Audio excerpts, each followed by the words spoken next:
Hi, I'm Drew. And I'm Sam. And welcome to Drewling Samantics.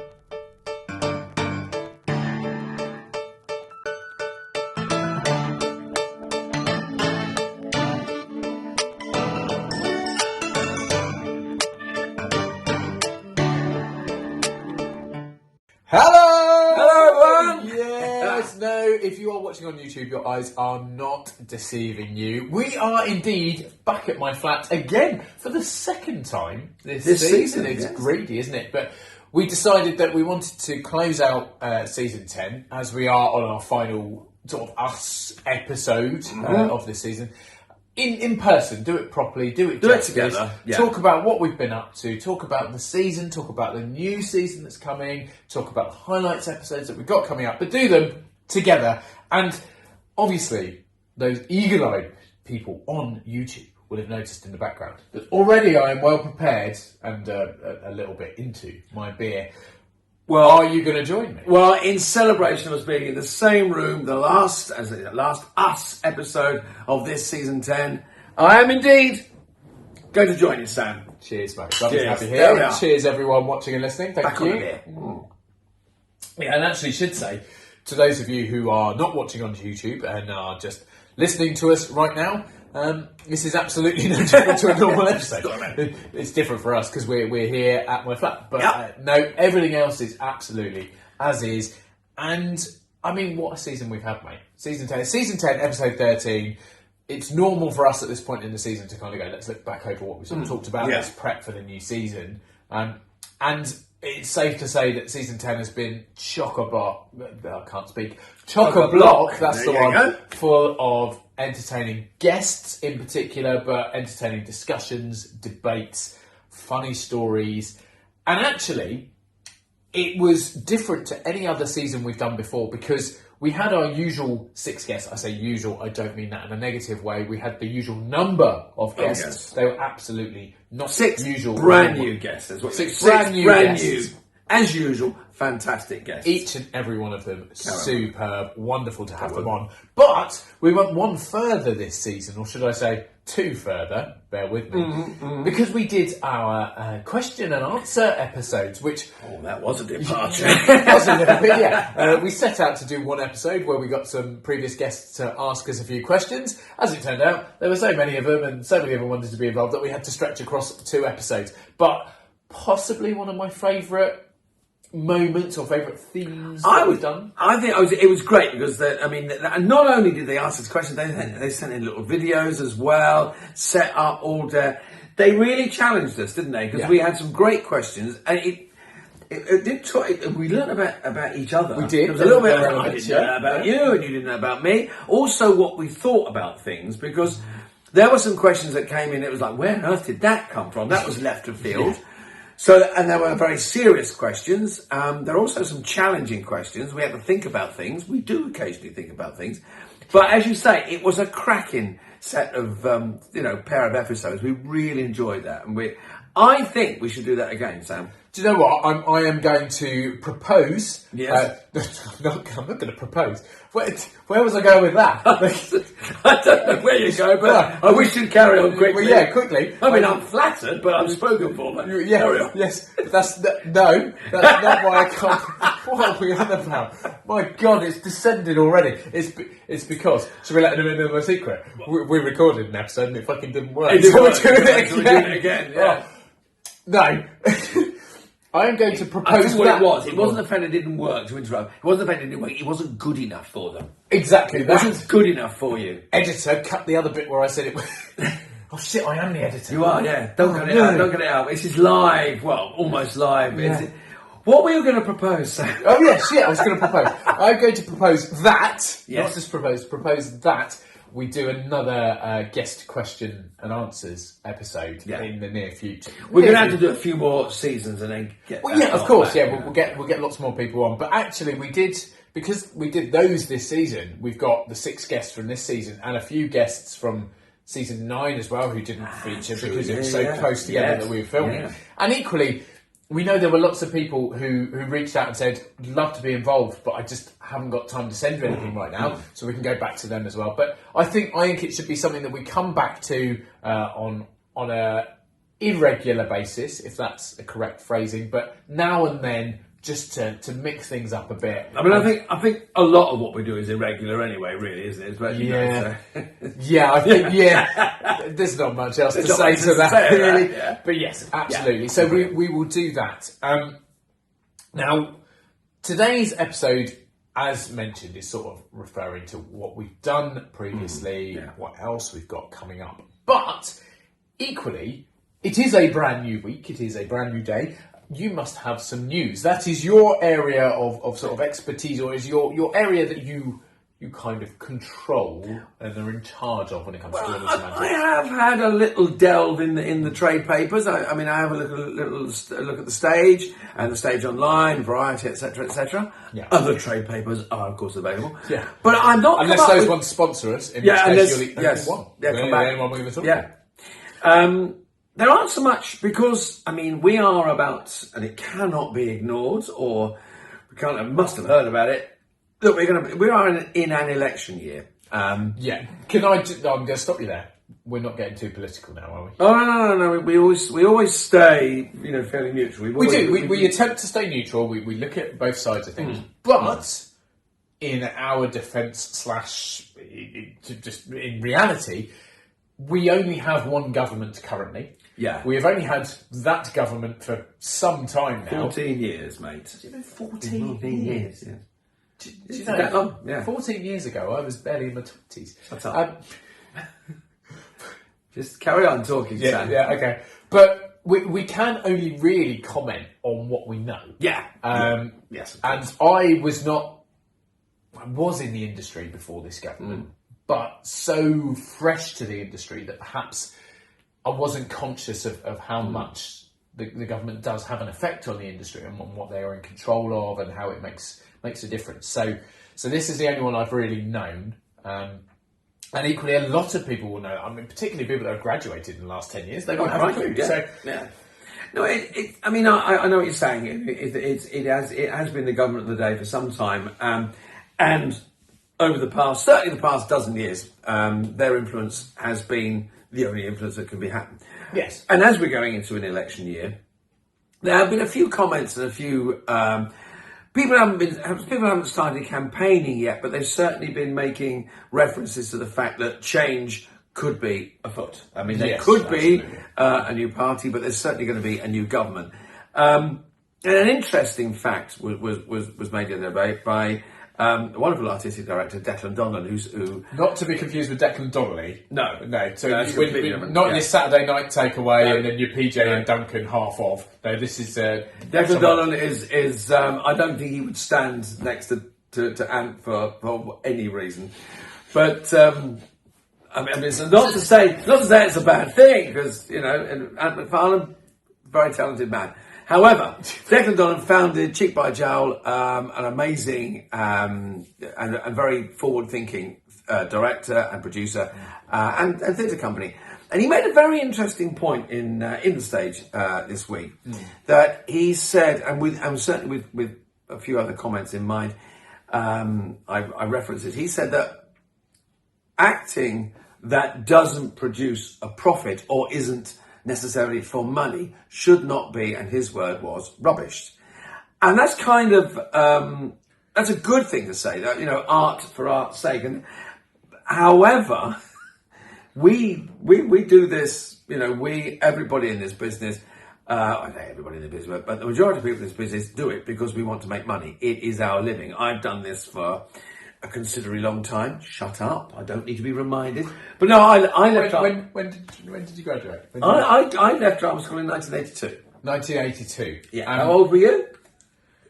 Well, I was born 5 years later. So you weren't even a distant twinkle in your lovely parents' eyes, were you? You weren't even a thought. I'm not even sure my parents knew each other then. All right, okay. That's just making me feel decrepit now. But many years before, Sam's parents met and then had the joyful night that created my wonderful podcast friend. Why is that on our podcast? Why have you just talked about that? Because I know your mother listens. Oh my God.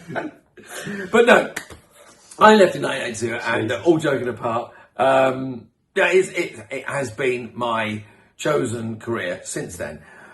And a further thing that Declan Donnan said was that actors nowadays, or actors, should not think or should not operate on the thought or pause too much on acting as a career, which is very interesting because there are positive things to that. In other words, good acting doesn't necessarily have to make money.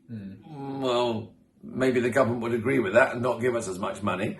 And should we not think of? I mean, I've had 40 years. If it's not a career, then I've pretty much wasted my bloody time, Declan. But maybe young actors don't think of it as a long-term career nowadays, or maybe should they? Can one be work in this industry? Well, I mean, is that not more a case of that young people don't look so far to the future? And I'm not being offensive or not being negative, but when you think about things like, if you go back even to when I was at school or like the generation after me, I don't know. I'm very bad at knowing what's millennial, what's Gen Z, and what's I don't know, mate. I'm just old. Boomers? Are you a boomer? I think I'm a boomer. You're probably a boomer. I'm a boomer. Yeah. I am a boomer. Yeah, for many, many reasons.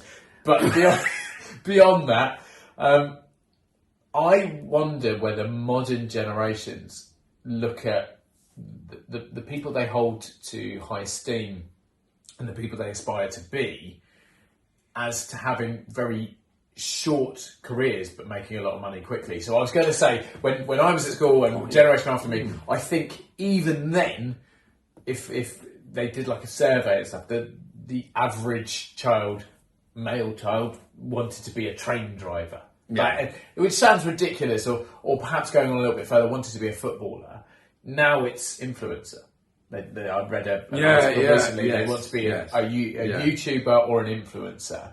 And as we know, those jobs don't necessarily have a long shelf life, because you can go viral and you can be relevant for a period of time, but what you've done there can then switch off quite quickly. You have a lot of exceptions to the rule. I'm not saying that there aren't. The likes of the Mr. Beasts and out there, anyone watches on YouTube, like literally millions, hundreds of millions of followers, which is insane, and making money that makes a footballer look like he's on the breadline. True.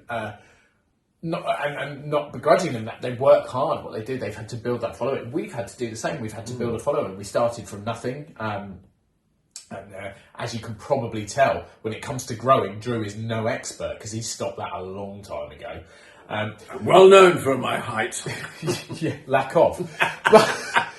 But I wonder if, regardless of the career, I know people, or I've worked with people outside of the industry when I was doing muggle jobs, that have been doing the same thing for 40, 50 years. You've been doing it in the industry. My parents have both been doing the same thing, give or take slight adjustments to where they are, whatever, for 40, 50 years.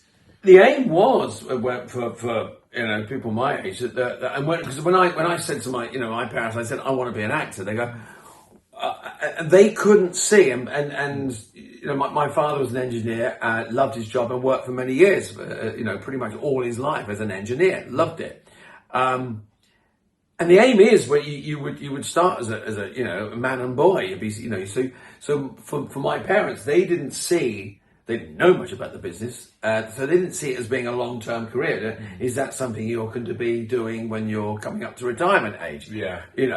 Nowadays, people don't see, as you rightly said, people don't see careers.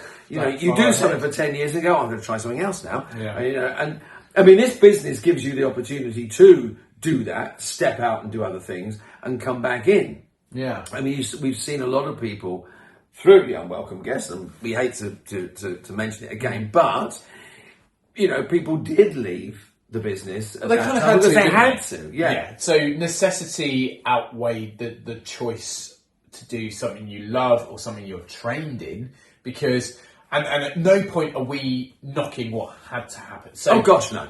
We've already said we are as impartial as possible. We try to stay neutral. We look at both sides of things. We've only had one government in. the government made some decisions, rules were enforced, regulations were brought in during the unwelcome guest, the period where it was particularly prevalent. Was it particularly clear? No. Did they necessarily really know what they were doing or understand fully? Absolutely not. No. Did it work? Yes, to a point. It had some positive effects. Was that luck more than judgment?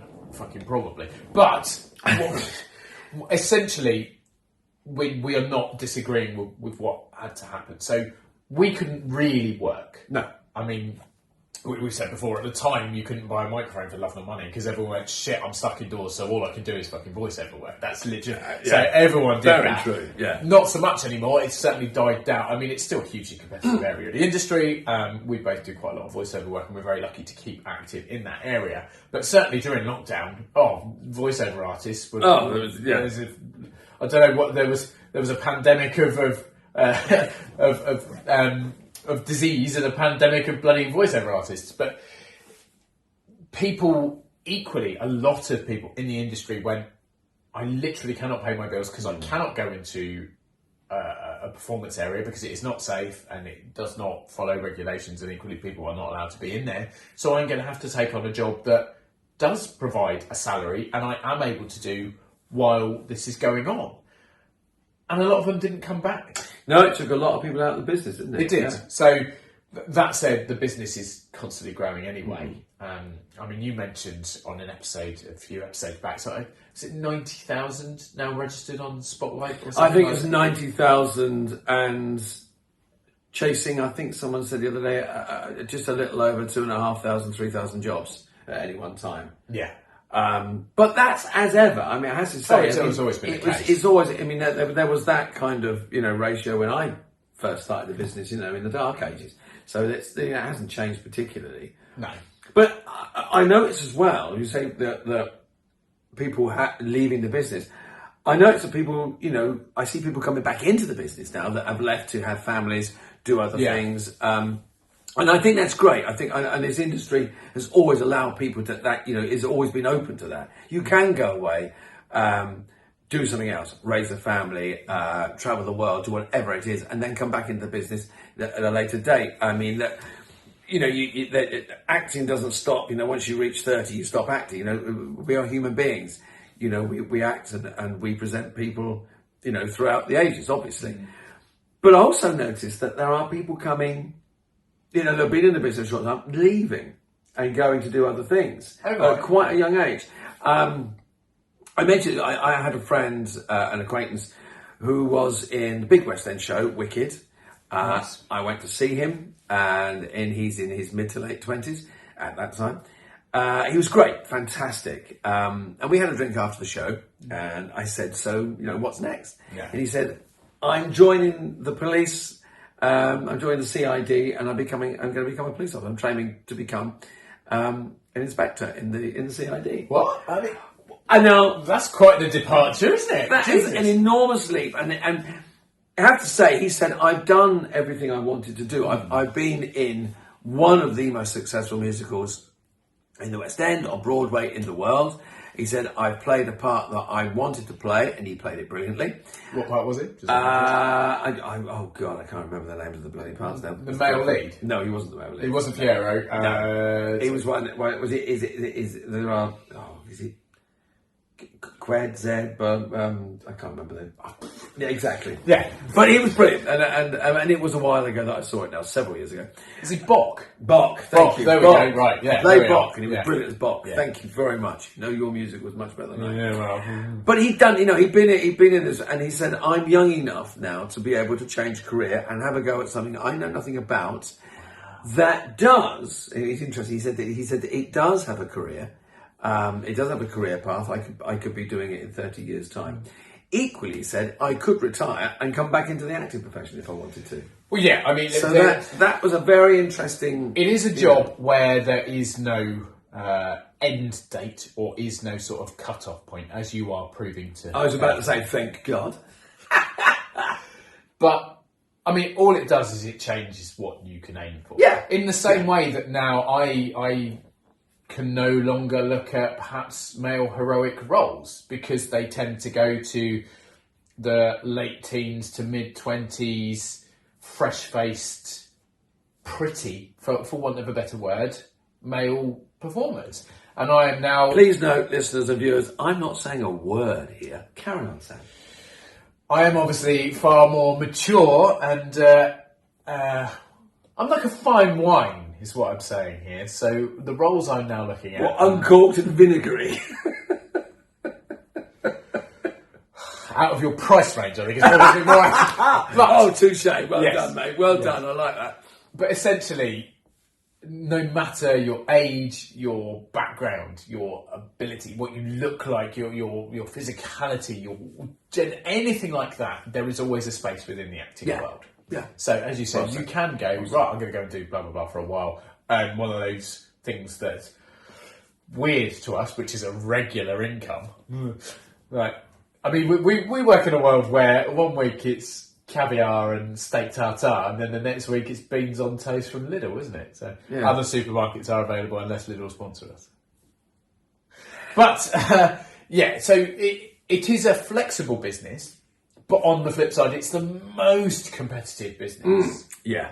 And people would argue perhaps sport is like different sport, but actually people tend to sort of get to a level in sport and you kind of go, at this point, if you haven't made it, you're not going to. That doesn't exist in our industry. There are lots of examples. Morgan Freeman was quite late into the fray, wasn't he? I think he was in his 40s when he got his first hit, a big show. Samuel L. Jackson. Who else? There's another one. Harrison Ford was a carpenter, wasn't he? So there are lots of people that come into the business later. You don't really see that in the sports world because physically you're just not able to. Well, I mean, for most professional footballers, your average footballer starts to consider a change around about 35, 36. Oh, if not earlier. I mean, say the top level footballers a wee bit earlier.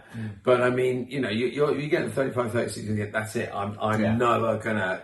Not going to kick a ball yet. Don't get me wrong. There's lots of opportunities in coaching and broadcasting and punditry and stuff like that. But we're going off topic. Essentially, yes, to walk away and go into the police force, incredible. But that option is always there to return and perhaps do something else. And it doesn't matter how long ago it was, to have a West End show on your CV is rather impressive. But I think it goes to show that we need protecting, that people are having to make this jump, and obviously financial pressures and other things like that. Obviously, some of them are doing it because they want to, as your colleague.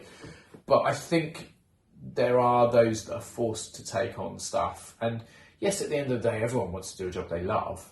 But if you've worked really hard, if you've trained, if you've gone through that to get to a point, and then the opportunities are being stolen away from you through no fault of your own, it is a bit difficult. And go on. No, I was just saying there's another couple of little comments, a couple of little bits of news about jobs and work being under threat. We're going into, as I said, an election, and a few people have said that Lynn Gardner in the stage is a very, very, very fine theatre writer.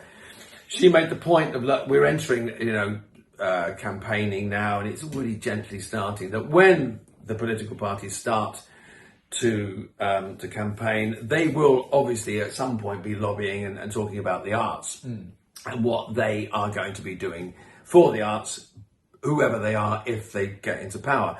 And she made a very good point of saying, look, it isn't just for the period of an election that you should be promising these things and then letting us down, because they invariably do. This kind of lobbying for the arts has to be done for life, and not only by politicians, that we should be doing it as well. Actors and the general public should be demanding, saying, we want our theatre, we need this. It's a put your money where your mouth is, isn't it? It's not like, this is not a bargaining chip. Don't go, we're going to do this to get into power, and then go, yeah, fuck that. We were never really going to do that anyway. There's no good doing, lobbying and getting 90,000 actors' votes and then going, hey, guess what? Don't promise cut your funding. And cuts are so kind of current at the moment because we're hearing about it so much. Because yes, we're in a financial crisis. Yes, there is lots going on. I mean, Birmingham Council, for example, arts funding is completely gone. Yes, Birmingham are going through a lot of other shit. I mean, basically, if you're there, you're pretty fucked. Sorry. But there are so many other, and we've talked about them on previous episodes, so many other councils that are losing arts funding. Because it's one of those first things to go, and we understand to an extent why people look at it that way, because they go, look, it's do I want a school or do I want a theatre? Well, yeah.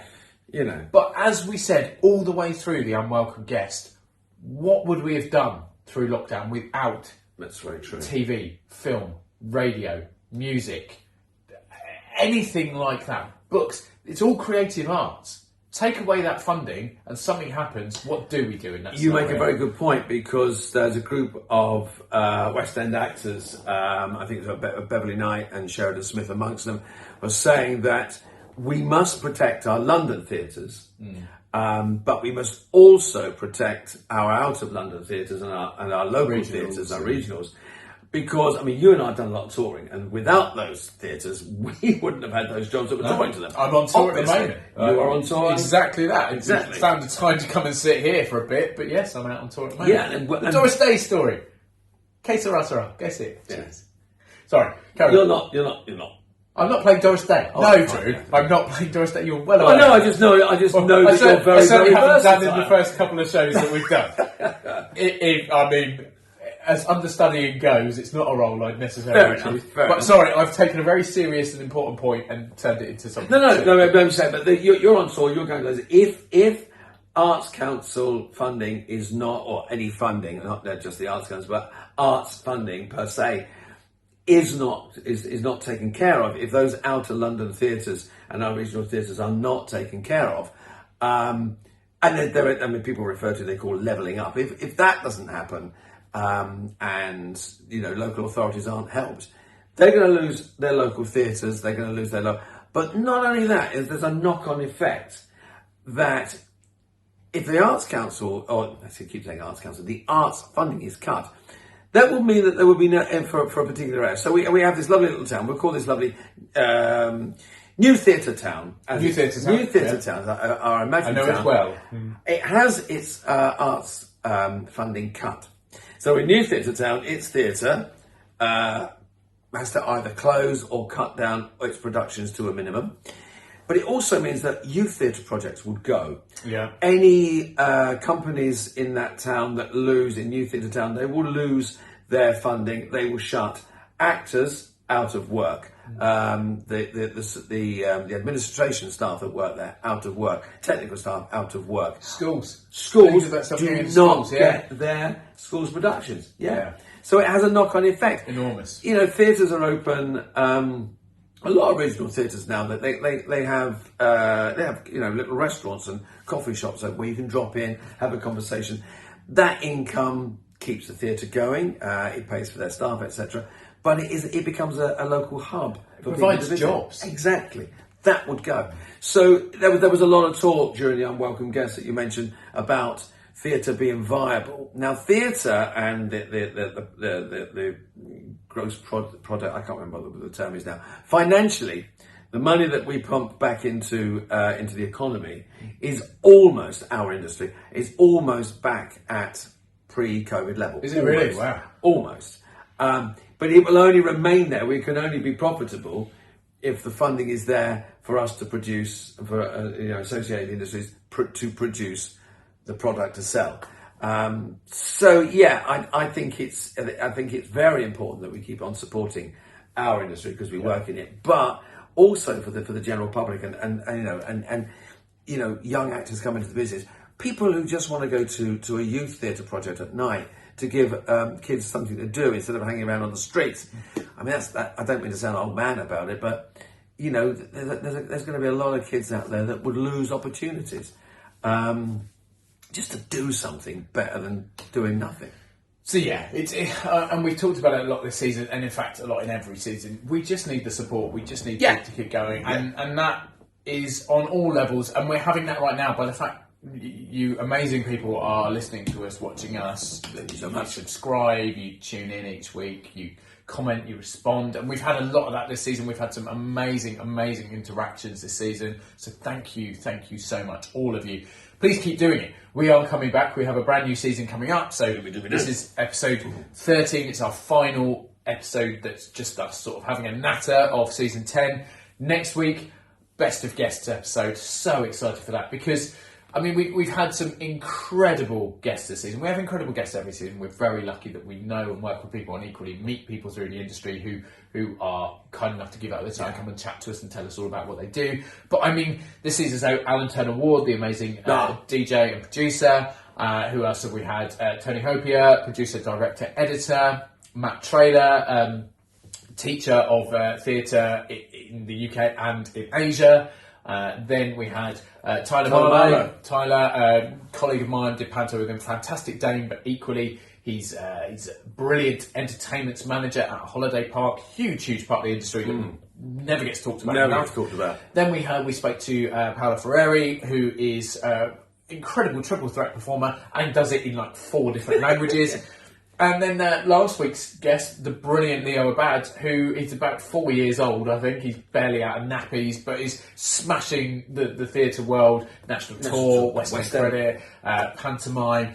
Brilliant. We've had some stunning guests on this season, so tune in next week, because next week's episode is best of guests, so all the highlights. And if you are new to us, and this is the first episode you're watching or listening to, apologies. Number one, it's been a bit weird, but equally, the best of episodes are really good to kind of get a feel for what else we do and all the other stuff. So please do tune in next week. And obviously the week after that is Best of Us, which is just the highlights from the two of us. So it'll be about 5 minutes long. Yeah, something like that. Shit. We've had some amazing discussions, some really great debates, and we're going to sort of look back over those in that as well. But I've just done all that and just chatted all about that. But actually, in the back of my mind, I was going, you said something and I wanted to reference it with a small story. Now, normally I don't do so many stories or anecdotes or whatever. It's normally you that's in charge of the news and sort of keeping us up to date. But I saw a screen grab. It was shared by a friend of mine, a colleague who I've worked with in various platforms and formats. And he shared this screen grab, which had been shared with him. And it runs in slightly to what we were talking about, that performers need to be protected and we need to protect the arts. Now, it was an email to an agent from a large broadcasting company. Okay. No specifics. Say no more. Yeah. And it essentially said, "Dear agent's name, apologies for the delay in responding. We have now had full go-ahead to use an AI voice. Therefore, we will no longer require the services of your client."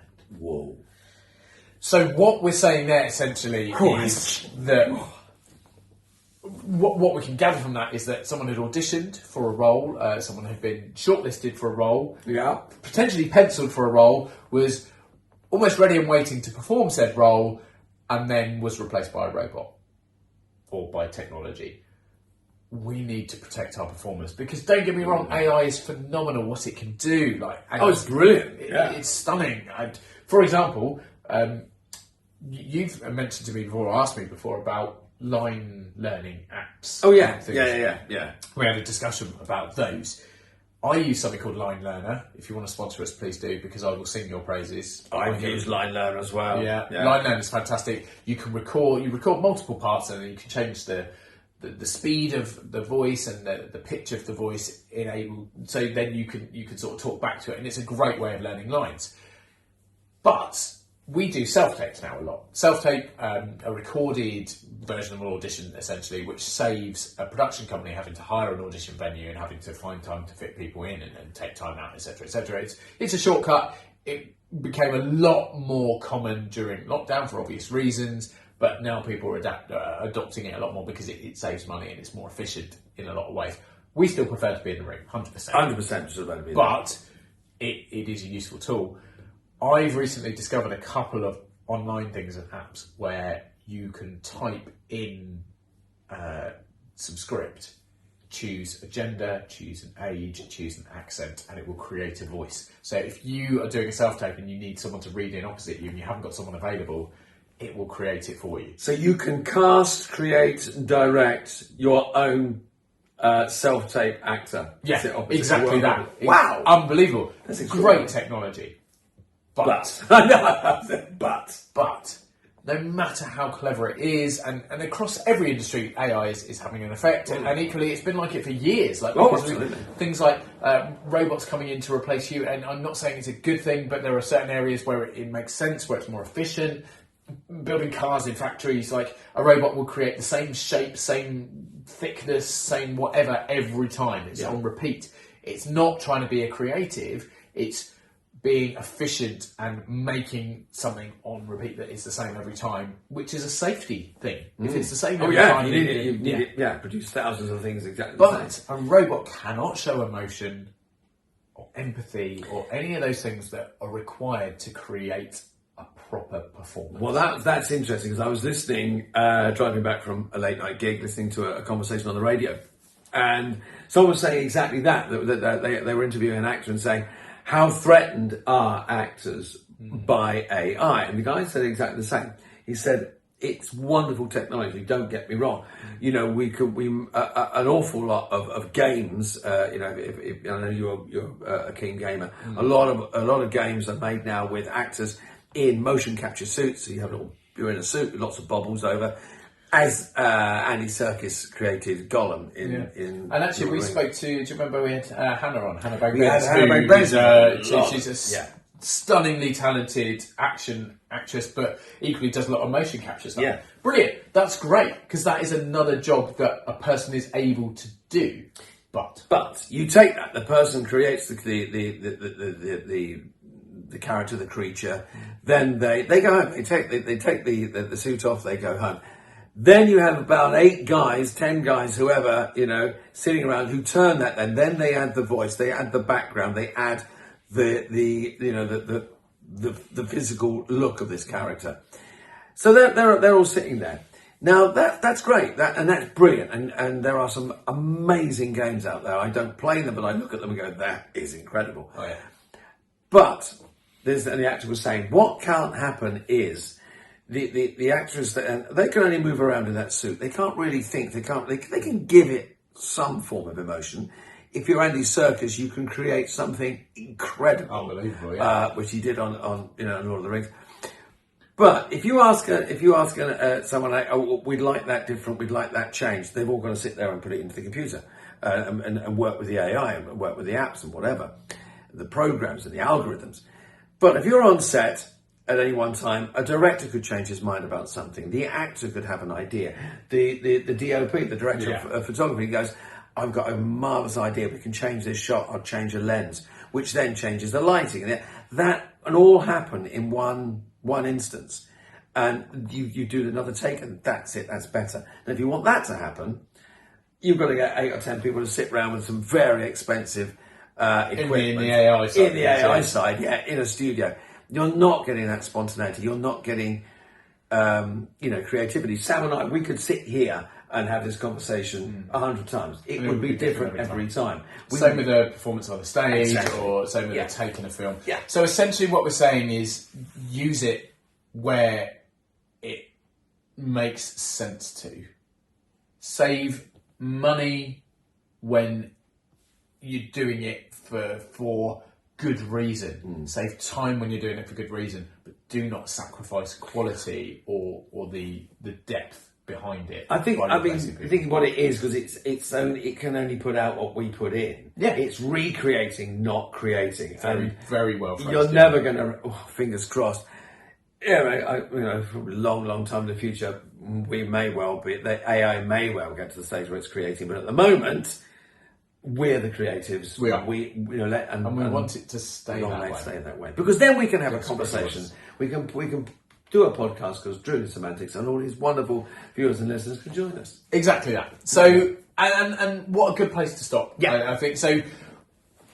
We've talked about AI previously in other episodes. Go back and have a look check those out. Please do go back through the rest of this season if you haven't managed to check out all the episodes, because there's some fabulous conversations, great debates, stunning guests. We're going to look at some highlights from them next week. The week after that, a few highlights of what we've been up to this season. But other than that, get yourselves ready because we're coming up to my lucky number 11. Season number 11 is coming up in a few weeks' time. And when season 11, the first episode will be episode 151. 151. There's nothing significant about that, but it's just a large number. It feels symbolic. 151. That'll be the 151st episode of Drewling Wow, let me Samantics. kick that off. So thank you so much for joining us today. As we said, we can't do this without all of you, so we really appreciate it. Please do keep sending in questions, comments, responding to staff, suggesting things. If you think there are people or jobs in the industry that we haven't talked about, talk to us about those, because then we can try and find people to come on and talk about them as well. If you want to, if you're an actor, performer, someone in the business, you want to come on, let us know. Please, we'd love to see it. Yeah, absolutely. Come and join us. But other than that, just keep tuning in. We'll keep doing what we're doing. Yeah. Next week, Best of Guests. Week after that, Best of Us. Week after that, a break. No, we have a break. Yeah, we have a break. Well, we either have a break or we have a breakdown. One of the two. But we'll be back really soon with season number 11. And I can't wait. I really can't wait. No, so, cheers, everyone. Cheers, Drew. Cheers, Sam. Pleasure as always. We'll see you soon. See you soon, Take people. care. Bye-bye.